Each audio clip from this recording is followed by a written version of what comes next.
This episode is brought to you by In Demand Toys. For all your action figure needs, head on over to In Demand. Hello there, gang, and welcome to another episode of Displaying Model Behaviour, the Earth's mightiest action figure video podcast. So take off your pants, crack a beer, and let's talk toys. Let's talk about the 50 essential Marvel Legends X-Men villains. Because you know what happened the other day? I got in a little trouble. There I was, just rearranging my collection as I am often prone to do when I heard knock on the door. Opened it. Marvel Legends police, open up! And I said, I've already opened the door. They were like, oh, so you have. We hear tell that you call yourself a Marvel Legends X-Men fan, but you ain't got enough Marvel Legends X-Men villains. You're nicked, you slag. I don't want the same fate to befall you guys. So let's run through the 50 essential Marvel Legends X-Men villains. Vulcan, the third Summers brother, the Bruce Hart to the Owen and Bret Hart. I know so little about this guy, besides the fact that he was a member of the original giant-sized X-Men team that went before the other one. Is that right? I gotta read Deadly Genesis. Either way, this is the first ever figure on the Vulcan buck, which makes sense that it is Vulcan. But this is going to be the new one going forward that most figures are going to be on, so we better get used to it. But hey, with the nice articulation and the pinless joints, looks like a decent figure. So, you can pick up Vulcan, he's on the shelves right now, go get him. The Theta Sentinel, a villain who I think only appeared for like a couple of panels, but that was enough for Hasbro to make a Build-A-Figure, and it does look kind of cool. Sentinels in general are pretty wicked, and this guy with his 3 heads on their weird little necks, like, it looks bizarre and freaky, and that in itself is kind of cool. So if you're building a House of X display, don't know why because that story's stupid, fight me, then you're definitely going to want this guy. Now kind of a debatable one, the Scarlet Witch. Yeah, hero now, I guess, but kind of a villain to start with initially. The daughter of Magneto, is she his daughter now? I know they retconned that out. Did they retcon it back again?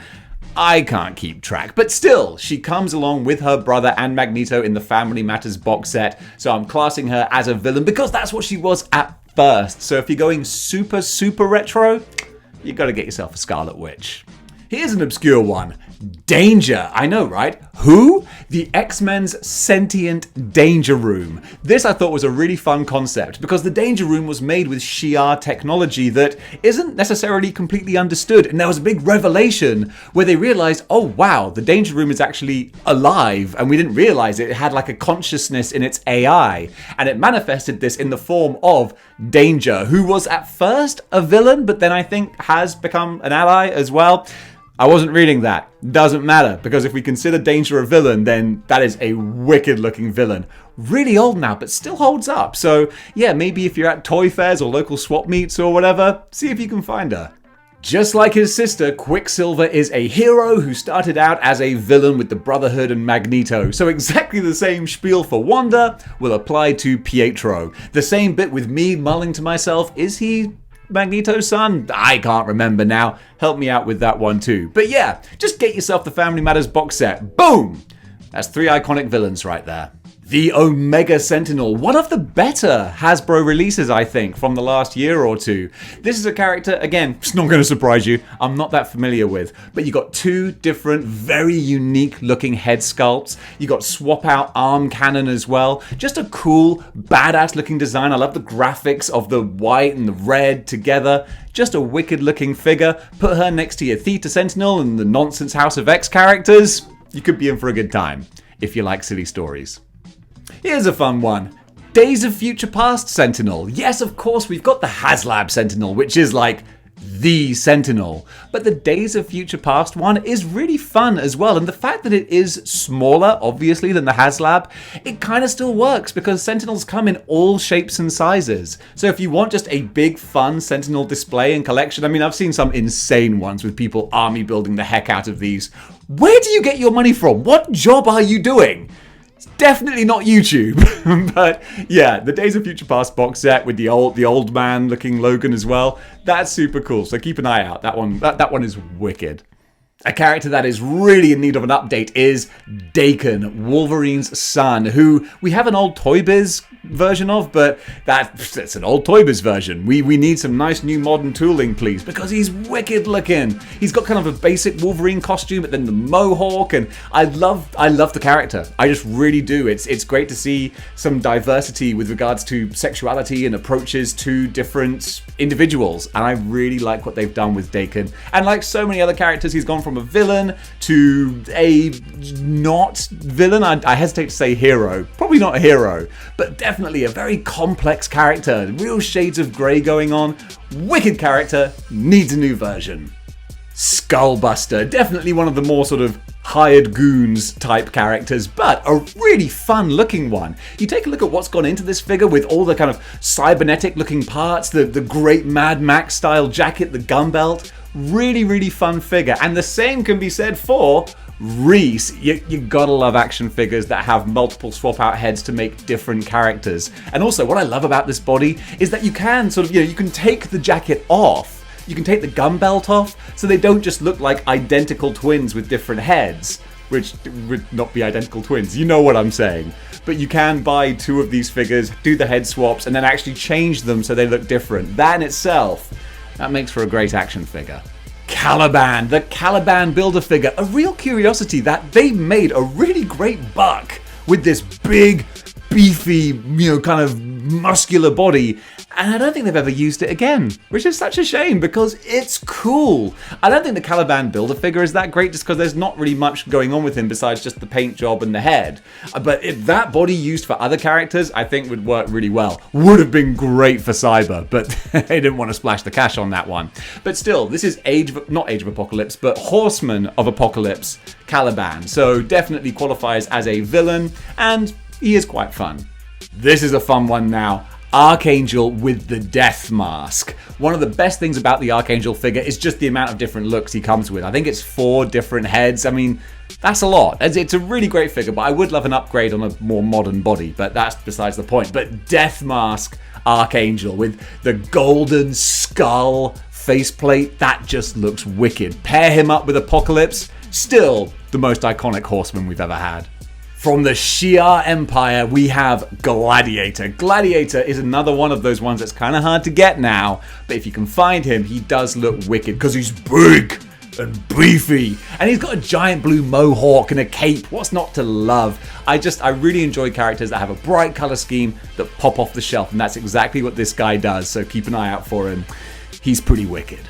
Nemesis from the Age of Apocalypse, one of my favorite character designs. A burning skeleton in an armor mech suit with a giant hand cannon.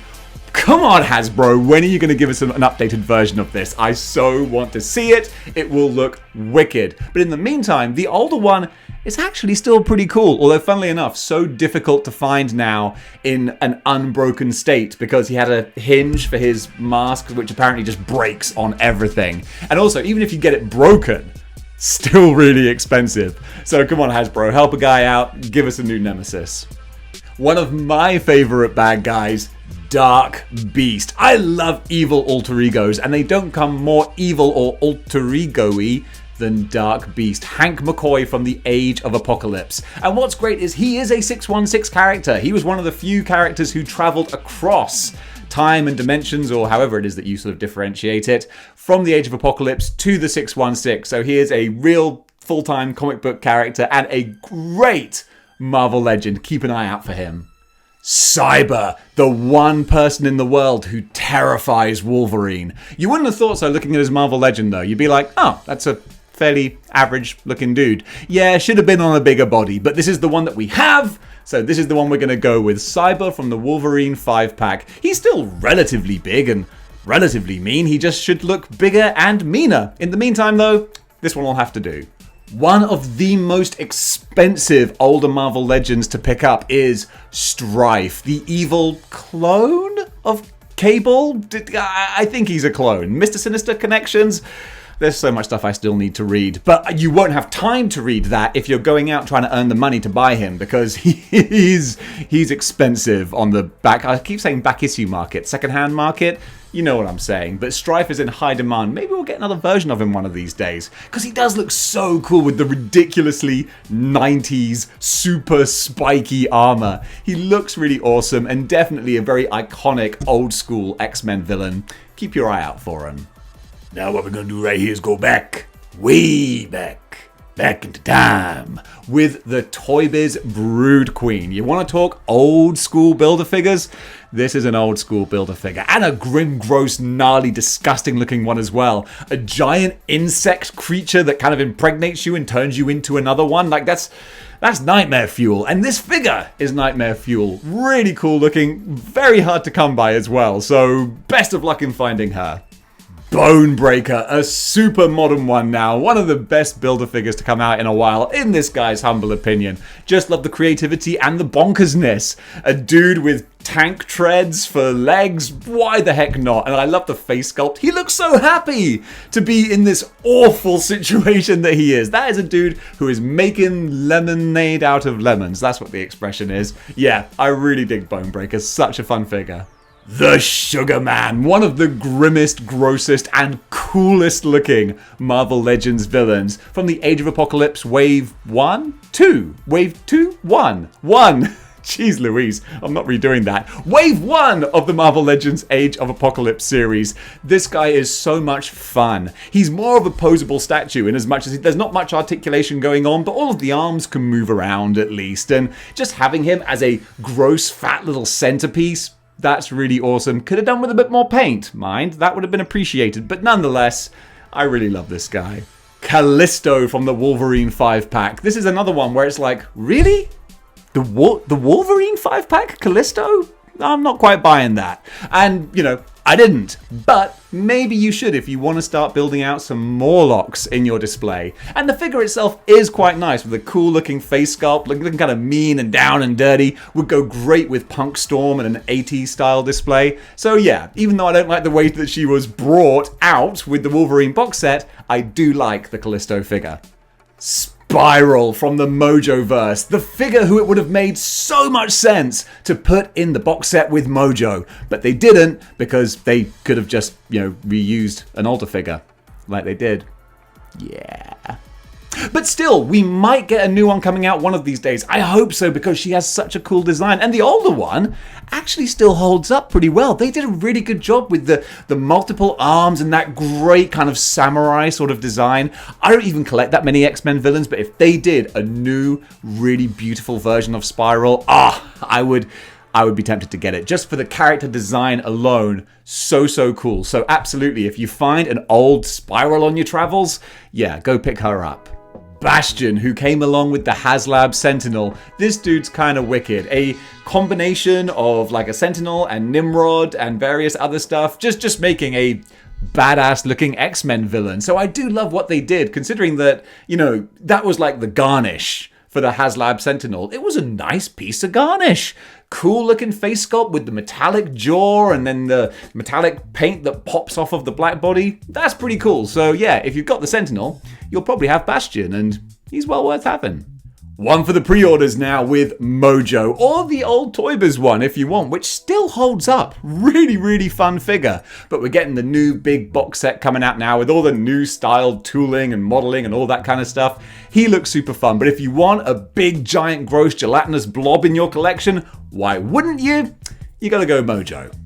Sauron, one of the best Build-A-Figures from what I think might have been the golden age of Marvel Legends, where they just had that perfect mix of design, character selection, and price, where it was just like, every wave just seemed to be filled with bangers. And the Sauron wave, actually that wasn't so good because that was really Deadpool heavy. But still, the Build-A-Figure was amazing. Actually, in hindsight, yeah, that would have made me so mad if I had to buy all those different Deadpools just to build Sauron, which I would have done because he is an awesome Build-A-Figure. All the texture and paint details on that giant lizard Birdman, so cool. The only proviso is you need a lot of space to show him off properly because the tail is solid. It's about this big. So he's got to go out from the wall quite a bit with the huge wingspan. Look, I'm not going to complain about having a massive, badass looking Marvel Legend because that's exactly what this guy is.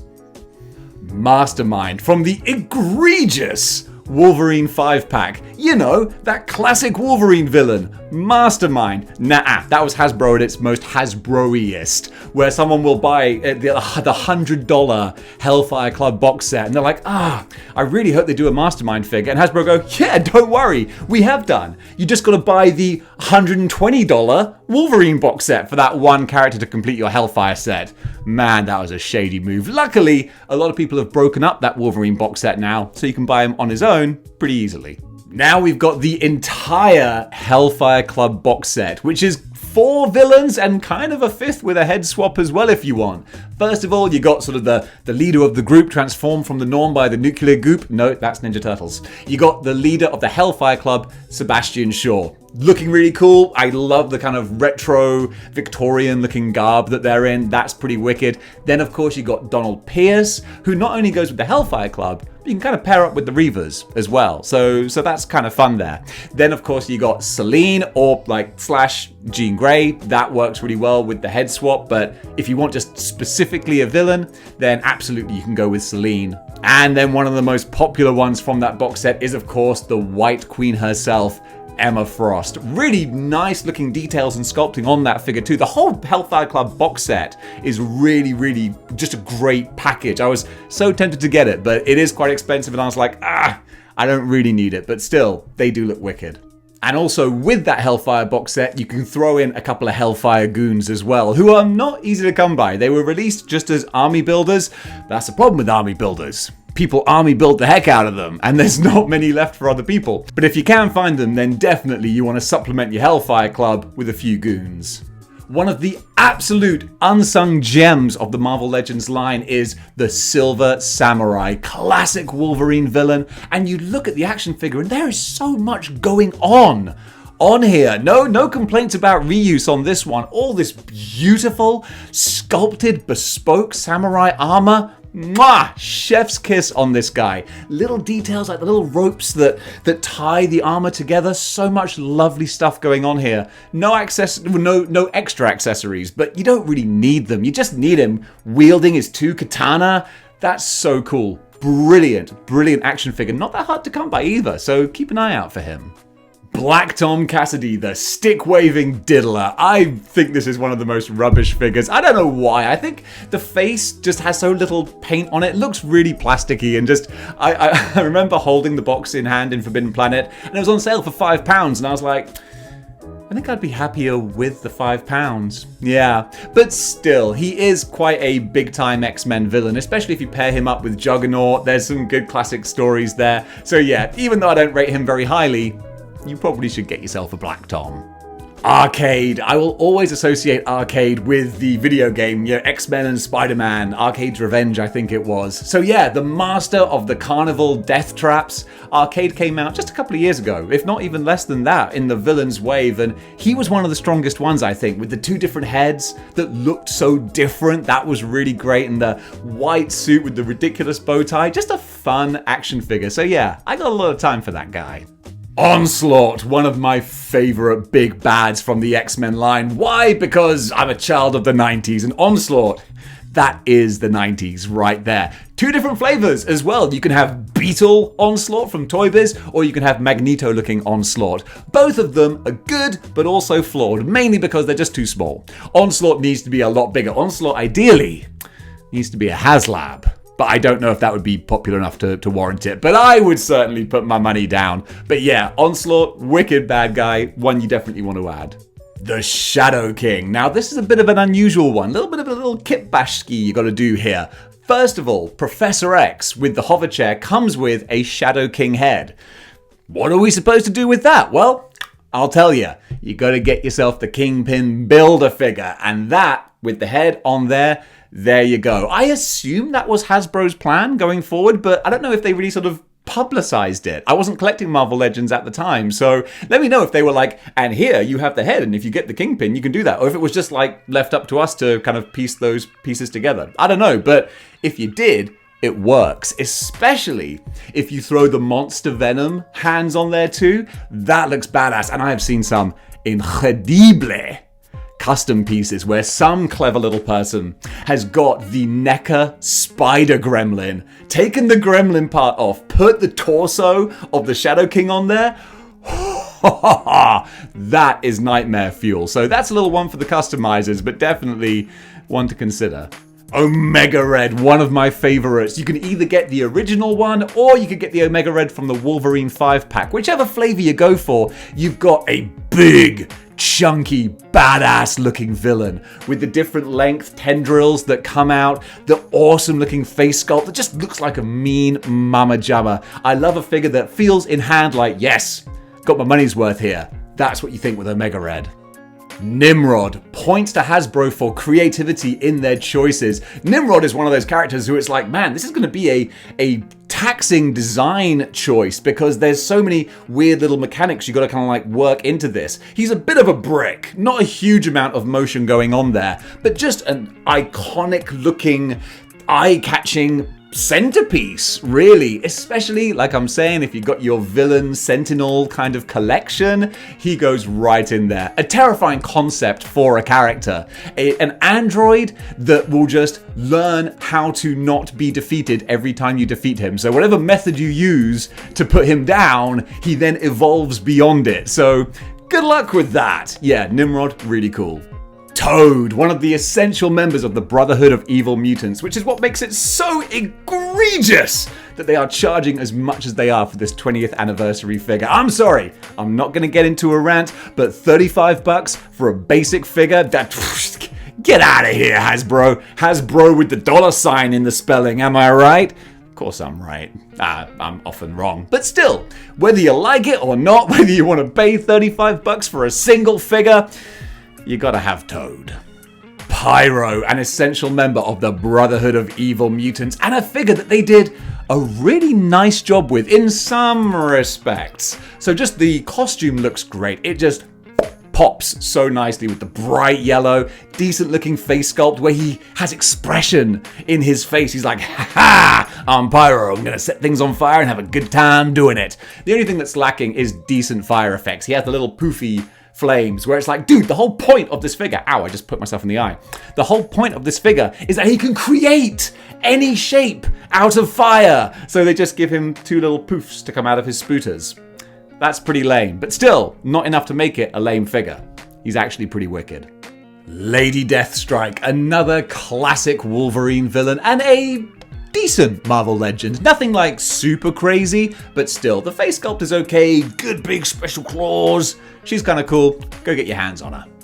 All right, are you ready to splash around a lot of money? Well, don't worry, I got a little something for you. The Dark Phoenix. That 2-pack with Cyclops, that is like gold dust. You're going to be genuinely looking to spend a couple of $100 at least if you want to get a hold of that figure.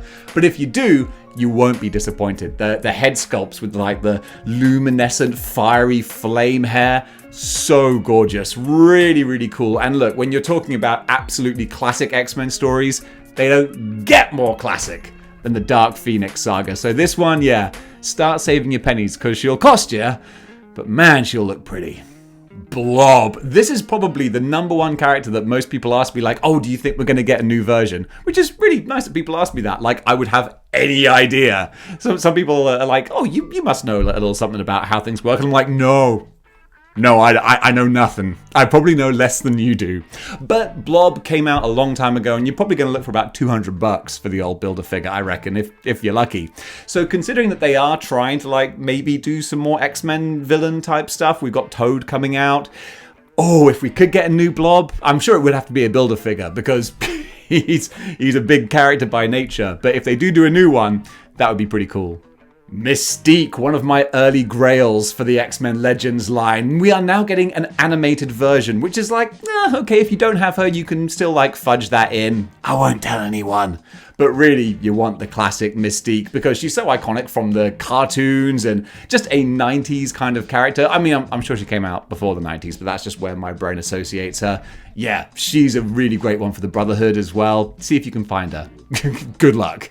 Sabretooth, and so many different saber teeth to choose from now, but really, 90s Jim Lee style, that's going to be my favorite. But he is quite small. A bigger version of this character might be coming out at some point in the future just because I'm trying to will it into existence. But now you got the Willem Dafoe first appearance Sabretooth. He's super fun as well. You can get him for more of a vintage retro kind of display. Or if you're going Age of Apocalypse, man, the Age of Apocalypse Sabretooth, that is the size and structure and body of Sabretooth that we really, quite frankly, deserve from our Marvel Legends. So yeah, come on, classic Wolverine villain, you gotta get Sabretooth.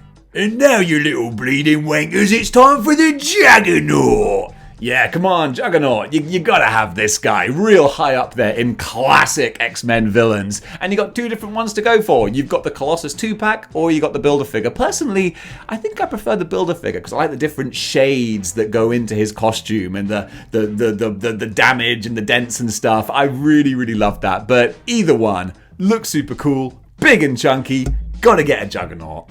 And now for something sinister. Yes, of course, Mr. Sinister, Nathaniel Essex. We've got just one really great modern iconic Sinister. They nailed this design. It's only a shame that he doesn't have any accessories. You know, no different hands or power effects or anything. But what they do have, super pretty. All that metallic paintwork, the great bizarre cape kind of thing, and an evil looking Sinister smile and face. Love this dude. Great action figure. And now for a real big boy. Come on, guys. The HasLab Sentinel. Need I say more? Of course not. This is like the prime centerpiece of any collection. It's the prime centerpiece of my collection because it's stunning. Absolutely stunning. Hasbro knocked it out of the park with this one. I mean, hey, look, we paid through the nose for it, but you got your money's worth. Nothing is more sort of iconic as the mutant hunting Sentinel. When you think of X-Men, especially the X-Men cartoon, you think of these bad boys. And this guy is so awesome. I would say you got to get him, but actually he's a HasLab, so if you don't have him, then God bless you, man. Good luck. And of course, we now have Apocalypse. My Apocalypse impression is getting better or worse, depending on who you ask. Still, the Apocalypse Build-A-Figure. That's one that's pretty wicked, and now you can get all sorts of different flavors of Apocalypse. You got the original Build-A-Figure, you got the Age of Apocalypse, and very soon you can have the animated series Apocalypse. And that's one I'm really looking forward to. Genuinely, I can't wait to get my hands on that. It just looks so much fun with the big gun arm and the bright popping colors. Super, super cool. But yeah, Apocalypse, come on. I think, honestly, short of Magneto, he's the #1 X-Men villain. And that kind of gives away who's going to be in the #1 spot. And, of course, the #1 X-Men villain. X-Men, welcome to die. Magneto. Yes, the hero villain, depending on what side of the fence he's falling on that day. But still, all of the media of the 90s when I was getting into comics, it's all Magneto is the bad guy. Even in the opening for the X-Men, you got the X-Men with Charles Xavier, and then you got all the bad guys with Magneto there, and I can hear the music in my head right now. The only shame is that I don't think we have a very good classic Magneto in Marvel Legends form. Yes, we do have the one from the Family Matters 3-pack, but I'm not a big fan. He's a bit sort of clunky with the big plastic cape, and he has two head designs, none of which I really like. So if we got a better, new, more modern version of that, that would be really cool. In the meantime, though, you could use that one, or you could use the white one from House of X. There's the black costume as well. You got a few different Magnetos to choose from. As long as you got the Master of Magnetism, then your X-Men set's going to be doing all right. And folks, that does it for my list of the top 50 with a 0. That works. Essential X-Men villains you can get for your Marvel Legends display. Who did I forget? Comment below. Let me know. You know there's going to be someone. And if you like what you see here and you want to see more, then join the 6-1 Clicks by clicking the like, share, and subscribe button. So guys, thank you so much for watching. And until next time, keep displaying model behavior.